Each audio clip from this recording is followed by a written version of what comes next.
Hello, basketball fans. It's me, DC, here from Fantasy Basketball Analyzer to help you get ready for week 11 of the NBA season. We're going to talk about the games and the schedule as far as we know right now, because obviously things might change.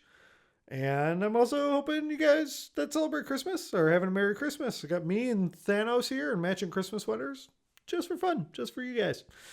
Anyway, there have already been 9 games postponed. I'm sure you're aware, and it's made the week a little hard.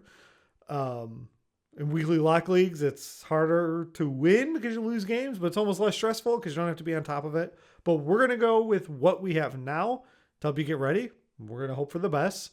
And maybe if you've got festivities going on, if you celebrate these holidays, then maybe it gives you a little excuse to unplug and just watch some games. There's still fun basketball going on right now on this TV. I'm recording this Thursday night. I've got Warriors and Grizz on.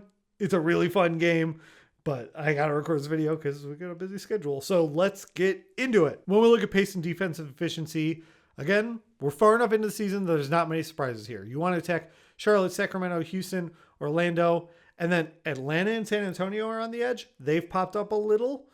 Some of the other teams dropped down, and I think partially it has to do with right now we're seeing some differences in pace and efficiency and stuff changing as some teams are in and out, right? At the bottom, who you don't want to face, Cleveland, Golden State, Miami, Phoenix. No shocks there. Dallas, Boston. Those parts, that's what the numbers are saying right now. These aren't like over the last 2 weeks or anything like that, right? The whole season's there, and so they're weighted. So if you wanted to look at your week and say, I'm not afraid of them for a particular matchup, that's fine. This is taking a whole year into effect. Boston still has their 2 superstars left, but there's a whole bunch of bench players. Like, Boston's really hurting for depth, right? It's fun to see Joe Johnson back. That's crazy.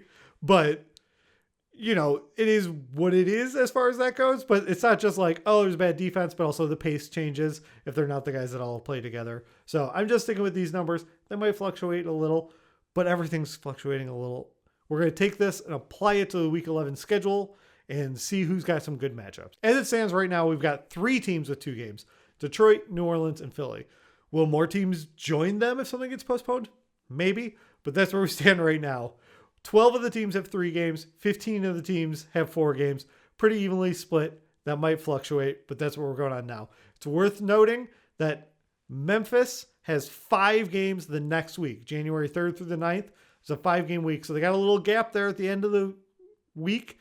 So Saturday, Sunday, you can't necessarily use them, but you might want to scoop up someone early because you're going to get a big workload from them then. And of course, as I say that, out of the corner of my eye, I see the Warriors just scored again and basically put the nail in the coffin against Grizz, but it has been a fun game. If all the games hold as expected, we have a couple teams with some pretty cake matchups. So check out Miami here. They get to play Washington, who, per our metrics, pace and defense, isn't one of the best matchups, surprisingly, this year. But San Antonio, Houston, Sacramento, 4-game week. That's a pretty sweet team to attack. Dallas, whoever's healthy in Dallas, gets Portland, Sacramento, OKC. You really like those matchups. And then Milwaukee and Chicago also have some pretty good matchups. Chicago's benefits from playing Atlanta twice at the start of the week. And as far as we know, Trey's probably not going to be there. Now, Trey's a defensive force anyway. But that team without Trey is a very different team. He's got the highest usage in the league right now. I keep speaking of these changes. I should mention this. Let's go ahead and look at what the rest of the season looks like as we know it. Here's another shared worksheet I have with the whole schedule, just the little overviews, not getting the details. If you've watched the channel from prior years or started at the start of the season, I already did this and broke it down. I've added a new column for postponed games and the new total. So right now, if your season goes all the way till the very end, right now, the Bulls and Oklahoma City have the best remaining schedules. I'm still including week 10 because as we record this, it's week 10. So that might change a little. But because of the game postponements, this is where we stand now. Some of those games will get rescheduled and maybe into the playoffs, which could be nice. We don't know where they are. I'm going to do my best to stay on top of it. Feel free at any point. If you're seeing, Woj or whoever mentioning when the games are rescheduled to, just tweet them at me.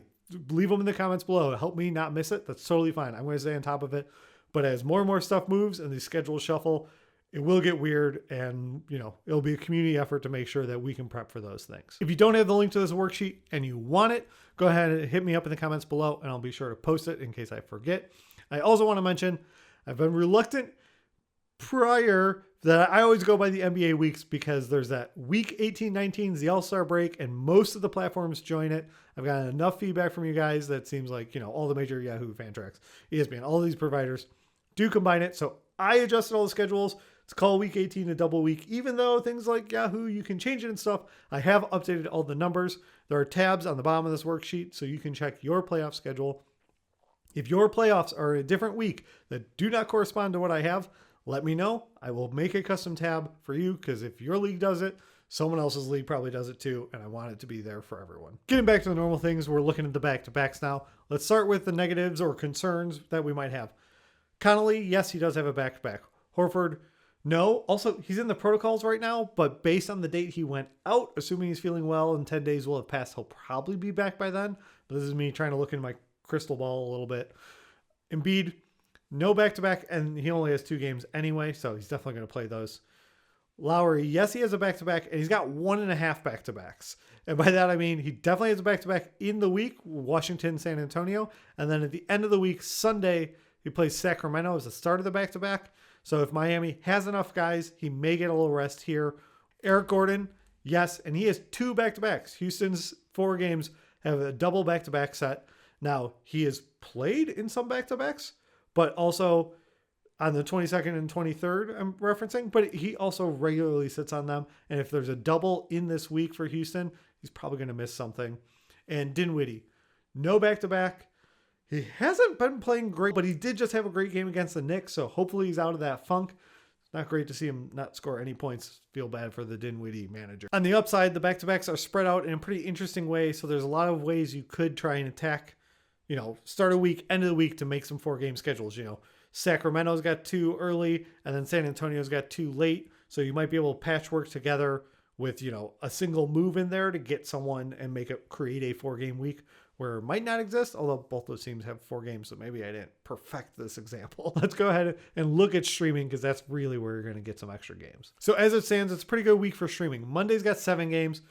Tuesday and Wednesday are 8 and 9. You're probably not getting me in there. Thursdays, there's only 4 as it stands right now. I wonder if that'll change.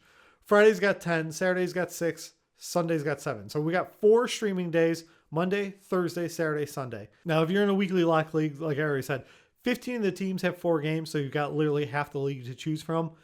You're going to get 4 games out of them, assuming, I keep saying this, but assuming the schedule holds as it is. And you're going to want to target one of those. If you're in a daily changes league, most teams functionally will end up with 3 games if we're talking about for streaming. So Friday, New Year's Eve, has 10 games. Every single one of the 15 teams that has 4 games this week, one of those games is absolutely on Friday. So if you take out that non-streaming day, at most anyone has 3 streaming games. Now some would be less, some will have 2, and you can see this highlighted. The best streaming schedule is probably Brooklyn with only 3 games, but all 3 of them on good streaming days. There's other teams like Milwaukee only has 2, but you get Orlando and the Pelicans, and you kind of like those matchups. And if you happen to get them in there on Tuesday when there's only 8 games, that's another Orlando matchup, and that would be pretty nice. Now, we don't know what Milwaukee's going to look like by then.